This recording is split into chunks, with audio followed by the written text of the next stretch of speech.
यहाँ पे बहुत ही बड़ी और बहुत ही लाजवाब खबर निकलकर सामने आ रही है भारत और नेपाल दोनों के लिए ही। जी हाँ दोस्तों, भारत और नेपाल दोनों ने ही एक बहुत बड़ा फैसला लिया है कि वो कई प्रकार के व्यापार साथ में करेंगे। इसमें कौन से व्यापार हैं उसकी हम पूरी चर्चा करेंगे, और इसके अलावा ये जो बात है वो किस तथ्य के आधार पर मैं कह रहा हूँ उसकी भी हम पूरी चर्चा करेंगे। तो वीडियो के अंत तक बने रहिए, और अगर आप चैनल पे नए हों तो चैनल को सब्सक्राइब करके बेल आइकन दबा लीजिए ताकि आपको अगला अपडेट भी सबसे पहले मिल सके। तो चलिए वीडियो को शुरू करते हैं। दोस्तों, जैसा कि हमें पता है कि नेपाल चाहता है जल्दी से जल्दी डेवलपमेंट, और इसके बीच में वो किसी प्रकार की अड़चन नहीं चाहता। चाहे वो चीन के साथ समझौता करके व्यापार करना पड़े, चाहे उसे बांग्लादेश के साथ रिलेशन बनाकर जो व्यापार है वो बढ़ाना पड़े, और चाहे उसे भारत के साथ समझौता करके व्यापार बढ़ाना पड़े। ठीक उसी नीति को अपनाते हुए नेपाल के जो राजदूत हैं वो मेरठ पहुंचे हैं, यानी कि भारत आए हैं, और भारत से स्पोर्ट्स गुड कारोबार की नई संभावनाओं को लेकर बातचीत हुई है। जी हाँ दोस्तों, जो स्पोर्ट्स गुड हैं उसे नेपाल में नई ऊंचाइयां देने और उसके लिए कारोबार को बढ़ाने के लिए यहाँ पे समझौता किया गया है भारत के साथ। नेपाल के राजदूत का जो राम प्रसाद सुवेदी है वो मेरठ आए हैं, और उन्होंने मेरठ के नामचीन हीरा स्पोर्ट्स इंडस्ट्री के निर्देशक से मुलाकात की है। इस मुलाकात में यहाँ पे उन्होंने स्पोर्ट्स नगरी मेरठ के लिए कहा है कि स्पोर्ट्स गुड का व्यापार वो बढ़ाना चाहते हैं और उसे वो नेपाल में भी बहुत ऊंचाइयां देना चाहते हैं। नेपाल राजदूत राम प्रसाद सुवेदी मेरठ में हीरा स्पोर्ट इंडस्ट्री के मालिक हर्ष भारद्वाज और सुरेंद्र भारद्वाज सिद्धार्थ शर्मा के आवास पर पहुंचे थे, और वहां पर उन्हें बहुत बढ़िया सम्मान के साथ रखा गया था, और उसके अलावा बहुत से मुद्दों पर चर्चा की गई थी।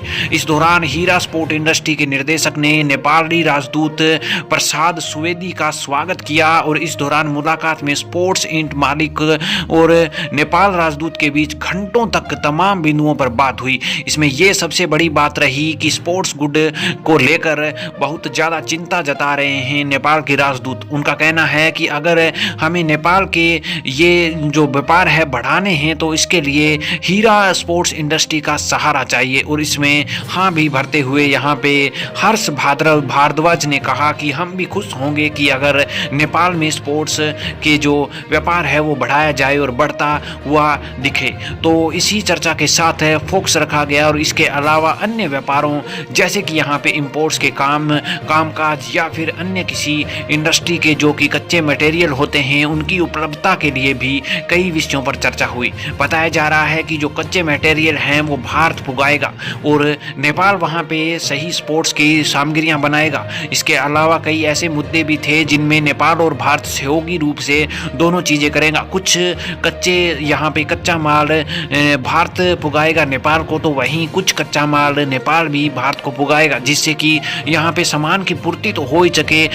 इसके आधार पर व्यापार में भी भारत नेपाल का अच्छा खासा सामंजस्य रह सके। इसके अलावा जो नेपाल के राजदूत हैं उन्होंने कहा जो भारतवास से कि जो स्पोर्ट्स इंडस्ट्री है उसको लेकर मैं ये चाहता हूँ कि ये नेपाल में भी इनकी ब्रांचेस खुलें, और जिसके कारण हमारा जो नेपाल है उसके जो युवा हैं वो भी स्पोर्ट्स में आगे जाएं। व्यापार के साथ साथ युवाओं की भी बात रखना कहीं ना कहीं बहुत बड़ी बात हो सकती है, क्योंकि नेपाल कई ऐसे एथलीट्स हैं जो खेलता ही नहीं है, जिसके लिए सरकार है वो इन्वेस्ट नहीं करती है। लेकिन अभी जो ये व्यापार चलेगा तो इससे एथलीट्स में बहुत ज़्यादा यहाँ पे ग्रोथ देखने को मिलेगी। इसके अलावा कई ऐसे जो यहाँ पे स्पोर्ट्स के व्यापार होते हैं जिसकी मटेरियल की कमी के कारण हम अपनी पूर्ति ना होने के कारण तैयारी भी नहीं कर पाते। तो उनका कहना है कि हम चाहते हैं कि नेपाल में वो सब चीज़ें मिले जो कि एक युवा को स्पोर्ट्स के क्षेत्र में काम आती हैं, ताकि युवाओं को